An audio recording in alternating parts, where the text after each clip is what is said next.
Olá, pessoal! Vamos dar início à nossa aula de Direito Civil, a parte 1 de uma conversa que nós teremos sobre direitos reais. Então, eu dividi essa aula em duas partes. Nessa primeira parte, nós vamos adentrar a análise do estudo de posse e propriedade.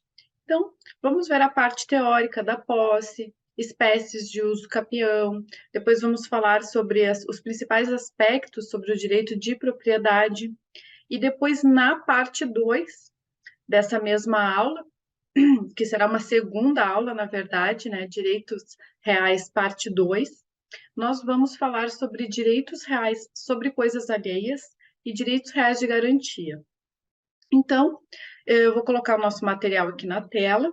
Quem já assistiu às minhas aulas já conhece essa temática. Quem ainda não assistiu, está assistindo essa pela primeira vez. Eu sou Carol Araújo, sou defensora pública aqui do estado do Rio Grande do Sul. Atuo como subdirigente do Núcleo de Defesa Agrária e Moradia e tenho duas defensorias públicas pequenininhas, Pedro Osório e Herval, que são varas judiciais, então passo por todas as temáticas por lá. Aqui na FESDEP, eu estou como coordenadora pedagógica até meados de janeiro, aqui no final do mês de janeiro já troca gestão, mas continuarei como professora das disciplinas de Direito Civil, Direito Processual Civil e Direito Institucional. Então, coloquei aqui na tela para vocês, primeiro, os meus contatos. Caso tenham alguma dúvida relacionada aos conteúdos da aula, a escola tem um canal de contato central para dúvidas, uma central de dúvidas, que é um e-mail que fica disponível na área do aluno, através do qual o aluno pode enviar as dúvidas, né, de qualquer disciplina. E a central encaminha para o professor, né, ou a própria central, ali, o núcleo pedagógico, dependendo do assunto e da dúvida, já responde também, já presta o auxílio. Porém, todos os professores, ou pelo menos a maioria deles, costuma deixar um canal de contato pessoal direto. Então, eu disponibilizo aqui o meu e-mail para dúvidas mais elaboradas, mais complexas, e também a minha conta do Instagram, meu perfil do Instagram, que é todo voltado para concursos públicos. Eu posto dicas sobre organização do estudo, planejamento de estudo, notícias sobre concursos que estão para abrir, estão abrindo também. E através do direct, eu também respondo dúvidas encaminhadas pelos alunos. Então, utilizem esses canais de contato caso tenham dúvidas sobre conteúdo e queiram, de uma forma um pouco mais rápida, saná-las.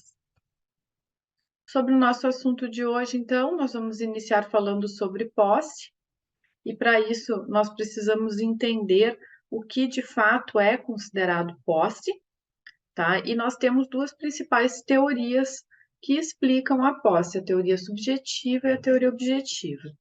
Então, pela teoria subjetiva, que foi criada por Savigny, a posse reúne basicamente dois elementos, que seria o corpo, a coisa, né, que é a possibilidade de dispor da coisa fisicamente, estar na posse da coisa fisicamente, de forma real e imediata, e também defendê-la contra agressões, possíveis agressões de terceiros. O segundo elemento seria o ânimos, a intenção, que nada mais é do que a vontade de possuir a coisa como sua, não se contenta com a mera coisa, com a mera consciência de ter a coisa consigo, então é uma vontade, é uma intenção de expor a coisa como sua, né, a apropriação da coisa, e a soma, então, desses dois elementos configuraria a posse.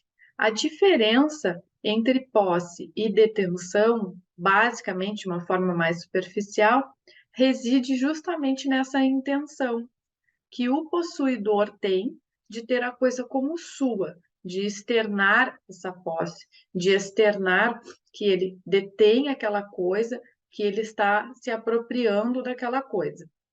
E na detenção não há esse ânimo, não há essa vontade, porque o possuidor, né, a pessoa que está ali na coisa, ela está a serviço de outrem, a mando de outrem, cumprindo ordens ou orientações de outrem, como é o caso, por exemplo, do caseiro. Então, no caso da posse, a pessoa está autonomamente com a coisa, fisicamente, né, detendo a coisa, e ela também tem a intenção de externar que a possui e de passar essa imagem, né, essa impressão de propriedade, né, essa imagem de propriedade, que é externar para o mundo externo que possui a coisa, que ela é sua, e faz isso autonomamente, individualmente ou coletivamente, mas sem estar amando de outro e sem estar cumprindo ordens de outro, né? Detém porque quer. Então, quanto à natureza jurídica da posse, há uma posição um pouco peculiar, porque quando a gente fala em posse e natureza jurídica da posse, nós precisamos primeiramente olhar para a posse em si mesmo considerada, né? O que é a posse em si? A posse em si nada mais é do que uma situação de fato, que é o que acontece no mundo real, no mundo dos fatos.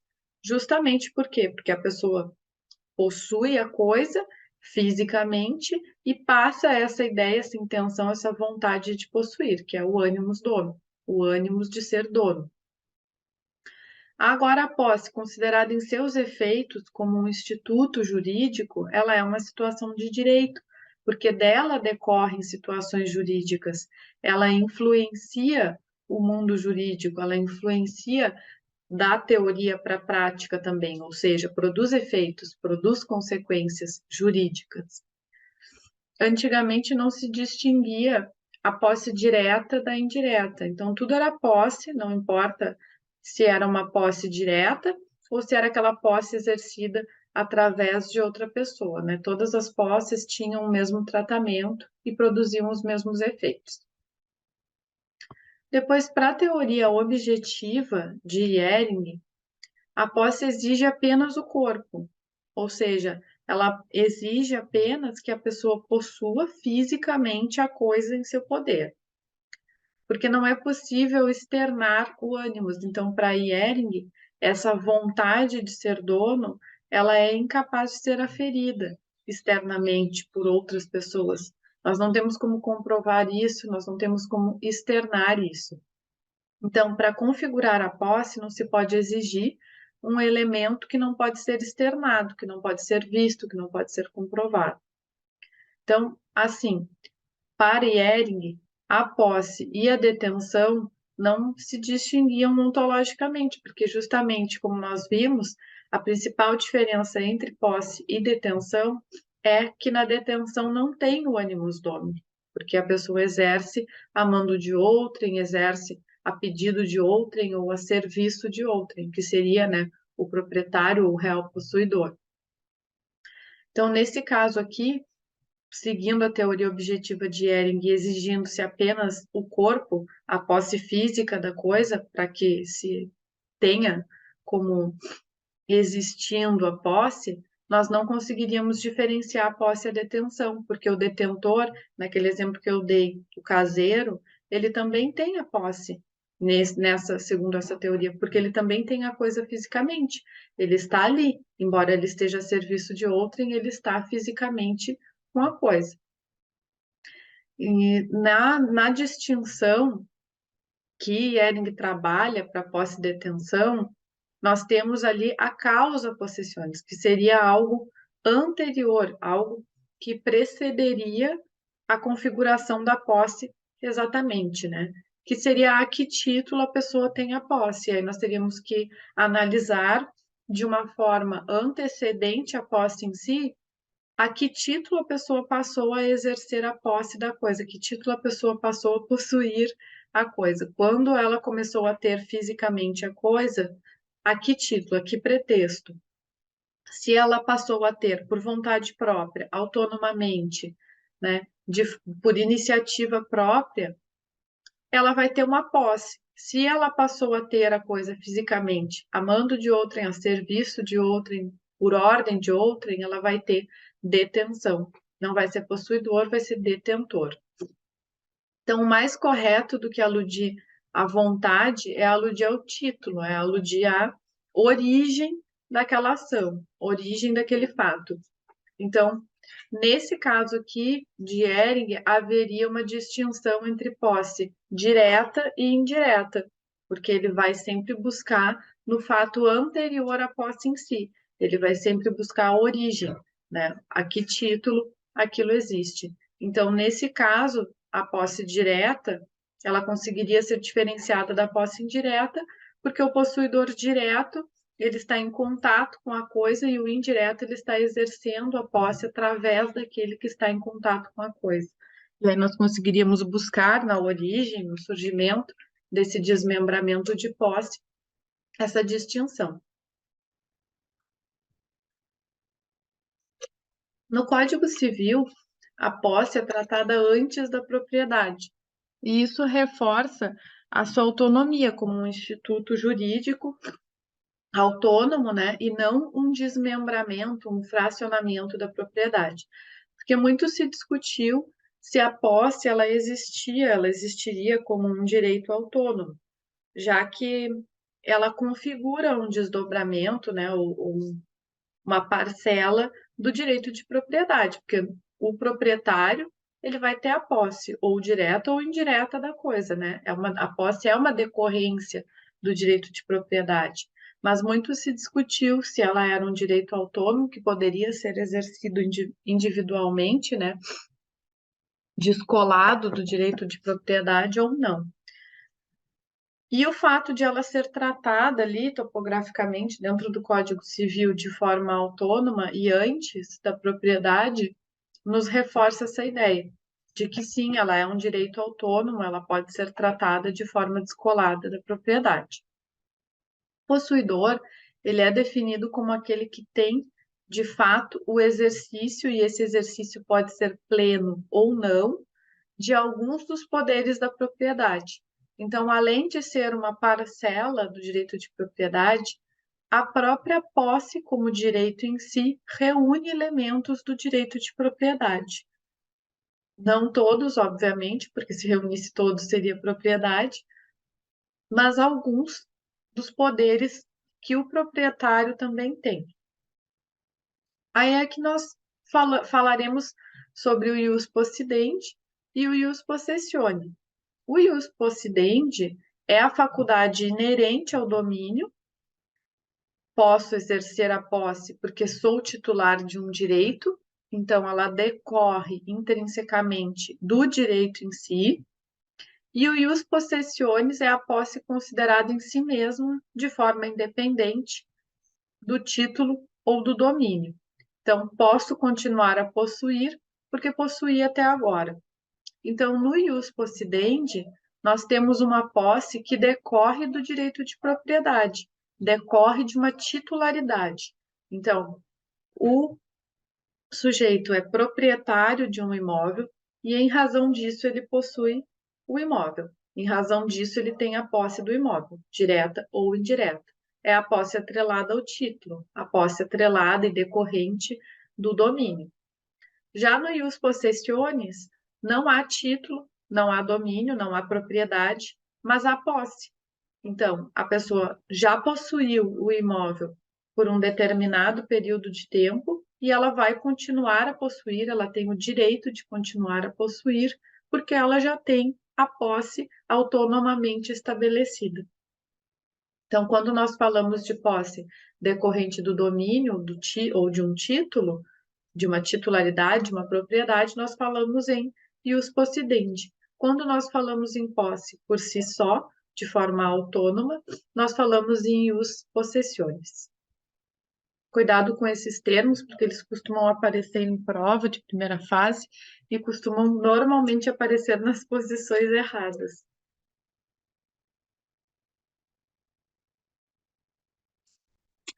A função social da posse é um elemento muito importante que nós temos que analisar, porque ela dá toda a tônica da própria existência, validade e legitimidade da posse. Uma posse que não cumpre a sua função social não é uma posse válida, não é uma posse legítima. Então, a função social da posse reserva maior destaque à posse como uma situação jurídica autônoma, porque ela embasa a posse. Quando nós falamos ali em us possessiones, a posse que é considerada em si mesma, que não decorre de propriedade, que não decorre de um título, não decorre de domínio, nós embasamos a legitimidade dessa posse com o quê? Normalmente, né, via de regra, com a função social da posse, com o cumprimento da função social da posse. Ou seja, dar uma finalidade ao imóvel, dar uma finalidade para a coisa, dar uma utilidade para a coisa. A tutela da posse, ela não pode ser resumida a uma proteção da aparência de propriedade. Então, qual é o intuito de proteger a posse como um direito autônomo em si mesmo? Não é proteger algo que parece propriedade. Então, não é porque a pessoa tem a posse do imóvel, ela aparenta ser proprietária do imóvel, que ela vai ter resguardada a sua posse. Então, ela não se resume a uma aparência de propriedade.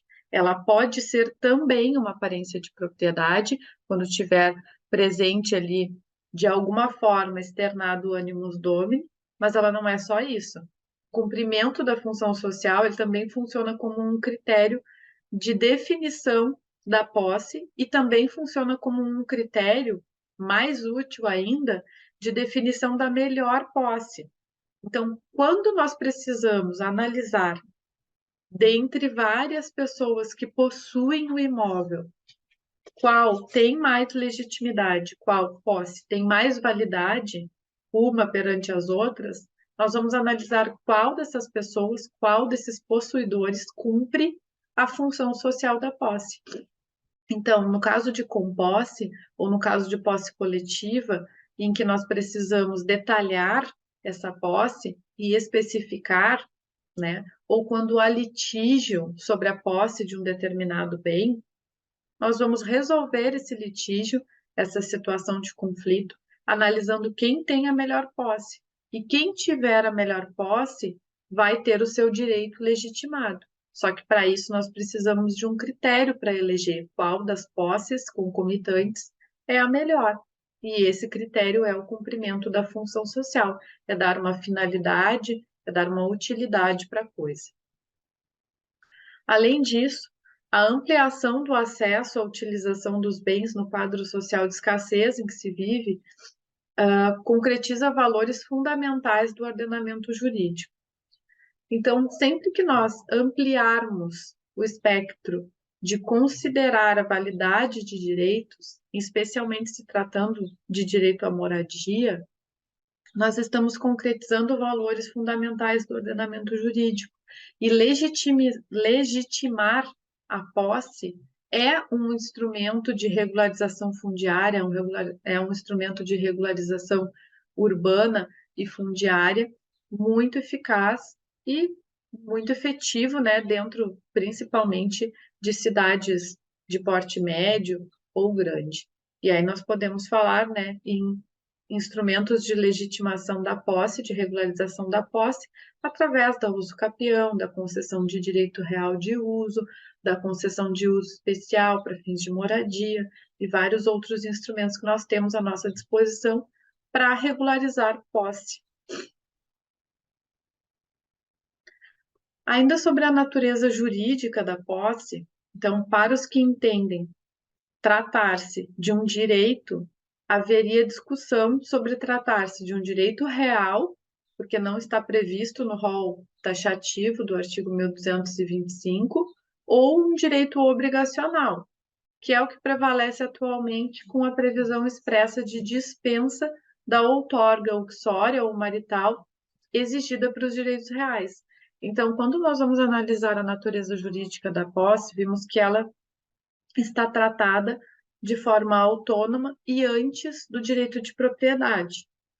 Mas nós não podemos dizer que a posse é um direito real, porque ela não preenche todos os requisitos para ser um direito real. Um deles seria constar do rol taxativo do artigo 1225, né? E, tecnicamente falando, exigir outorga uxória, que é aquela autorização da esposa, ou outorga marital, que é a autorização do marido, para tratar de direitos reais, para negociar direitos reais, né, para mexer ali com os direitos reais. No caso da posse, não se exige isso. A classificação da natureza jurídica da posse como um direito obrigacional, ele não encontra tanta resistência, porque a posse, ela é uma relação, ela não deixa de ser uma relação jurídica subjetiva e complexa, que vai se dar entre uma pessoa e uma coisa. E ela vai ser pública, ela vai ter publicidade, ela vai produzir efeitos perante terceiros, então ela pode sim preencher os requisitos de ser considerado, ser classificado como um direito obrigacional, embora a classificação como direito obrigacional também não a descreva com perfeição, porque ela não impõe de forma tão nítida direitos e deveres perante outras pessoas em uma relação direta. A relação direta se dá ali entre a pessoa e a própria coisa. E aí os efeitos dessa relação alcançam terceiros. Então não são consequências, né, ou efeitos jurídicos de uma relação direta entre pessoas. São consequências, são efeitos produzidos de uma relação direta entre uma pessoa e uma coisa. O desdobramento em posse direta e indireta, que facilita um pouco as nuances ali da própria posse, né? O próprio desmembramento dos poderes conferidos pela posse, que podem estar com uma ou com outra pessoa, a depender se existe esse desdobramento e existe um possuidor direto e um possuidor indireto. Então, o Código Civil, ele admitiu expressamente o desdobramento da posse indireta ou indireta. Sendo a posse direta a que é vinculada ao título do qual deriva e também é limitada no tempo, e a indireta exercida por terceiro. Então, esse desdobramento da posse, ele permite que o proprietário, aquele que tem a posse decorrente de um título, ele não a exerça fisicamente, mas ele continue possuindo o imóvel.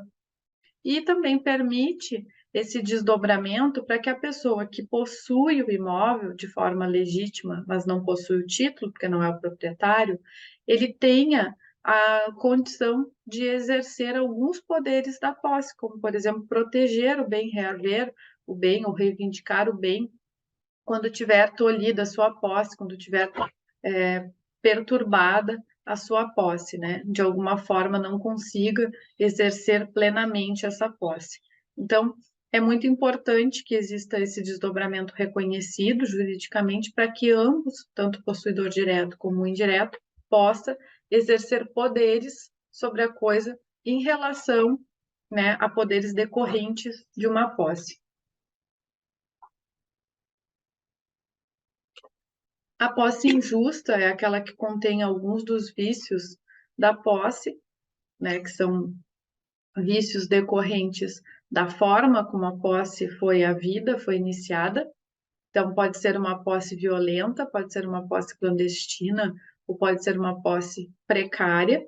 Logo, tanto qualquer uma dessas três espécies de posse, de vícios da posse, tornam a posse uma posse injusta. Então, a posse injusta é uma classificação lato sensu, e a partir dessa classificação lato sensu, nós temos três desdobramentos, né, ou três hipóteses de posse injusta. Na posse violenta, o possuidor ele adquire a posse, né, ele inicia a posse mediante condutas violentas sobre o anterior possuidor, o possuidor que estava anteriormente, ou até mesmo o proprietário que exercia a posse. Então, é uma posse que é iniciada com violência. Depois nós temos a posse clandestina, que é aquela em que o possuidor, ele, através de subterfúgios, ele consegue adentrar o bem. Então, por exemplo, um terreno que está cercado, mas que não tem construção, e que o proprietário ele não fica, não tem visibilidade daquele terreno, acessibilidade àquele terreno em tempo integral. Então, um possuidor entra para o terreno de forma clandestina e ali ele se estabelece, né, de forma discreta ou mais escondida por um tempo até conseguir consolidar essa posse. É uma posse que não foi pública, que não foi nítida, que não foi anunciada. Quando o proprietário vai ver, já se passaram 2, 3, 4, 5 anos e o terreno dele está ocupado. E a posse precária, que é aquela obtida, né, através de títulos ou documentos que não possuem validade jurídica, né, que é uma posse que se iniciou também através de o cumprimento de uma ordem, de prestação de um serviço. Então, pode ser o caso do detentor, que transforma a sua intenção, né, adquirindo ali o animus domini e passando a exercer a posse sobre o imóvel de forma precária, porque ele estava a cumprimento de serviço. Então, nessas 3 situações aqui, nós podemos ter uma posse injusta. Essa posse injusta, ela pode, com o passar do tempo, se transformar em uma posse justa, né? Dependendo da forma como ela se iniciou. Ela pode ser transformada, né? Transmutada em uma posse justa. Nós vamos ver mais adiante. E nós temos também um instituto que se chama Fâmulo da Posse, que quer transparecer, quer dizer, na verdade, que é aquele que, achando-se em relação de dependência para com o outro, conserva a posse em nome deste, em cumprimento de ordens ou instruções suas. Serve ao possuidor e possui detenção. Então, o chamado fâmulo da posse nada mais é do que um instituto que traduz o que é o detentor. Então, o detentor, que é aquele que exerce a posse a mando de outrem, a serviço de outrem ou cumprindo ordens de outrem, e esse outrem ou é o proprietário ou é o real possuidor, ele é o fâmulo da posse. Ele se chama fâmulo da posse. Então, no caso do caseiro, que foi contratado para morar no imóvel, cuidar do imóvel, manter o imóvel íntegro e proteger o imóvel também, né, contra invasões, contra ameaças contra a posse, ele é o fâmulo da posse, ele é chamado fâmulo da posse. Depois nós temos o que se chama de posse de boa-fé e justo título, que são elementos que nós vamos ver também lá quando a gente conversar sobre o uso capião, né? São requisitos de algumas espécies de uso capião. Então, nós temos que a posse de boa-fé, aqui nesse caso, nós tratamos da boa-fé subjetiva. Então, ela ocorre, que é aquela especificamente, né, de uma pessoa em relação a uma situação. Né? É algo bem especificado, é algo subjetivo, porque é referente a uma pessoa específica, a um imóvel específico ou a uma situação específica. Então, ocorre quando o possuidor ele ignora os vícios da posse. Diferencia-se da boa-fé objetiva, que é parâmetro de comportamento, que é algo geral, né, que é algo bem mais, é algo genérico nas relações processuais, nas relações obrigacionais, nas relações contratuais. Pode coexistir posse de boa-fé e injusta, porque ela pode ter tido uma origem injusta, como nós vimos, de alguma daquelas 3 formas ali, e ela pode ser de boa-fé, porque os vícios, eles se transmitem aos possuidores.